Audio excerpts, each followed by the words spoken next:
निसर्गक्षीणस्य स्तनतटभरेण क्लमजुषो नमन्मूर्तेर्नारीतिलकशनकैस्तृट्यत इव चिरन्ते मध्यस्य त्रुटिततटिनीतीरतरुणा समावस्थास्थेम्नो భవతు కుశలం శైలతనయే. అమ్మా, నీవు స్త్రీలలో సర్వోత్తమురాలివి. ముఖానికి తిలకము ఎంతటి శోభని ఇస్తుందో నీవు వారికి అంతటి శోభను ఉత్తమత్వమును కలిగిస్తున్నావు.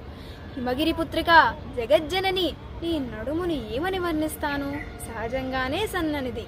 ప్రవాహ వేగానికి గట్టు తెగిపోతూ ఉంటే ఒడ్డున ఉన్న చెట్టులాగా కదులుతూ పడిపోతుందేమో అనిపిస్తుంది. అటువంటి నీ నడుము మాకు కుశలాన్ని ఇవ్వాలని కోరుకుంటున్నాను కదా తల్లి. సౌందర్యలహరి పారాయణ చేద్దాం, సర్వ సౌభాగ్యాలను పొందుదాం.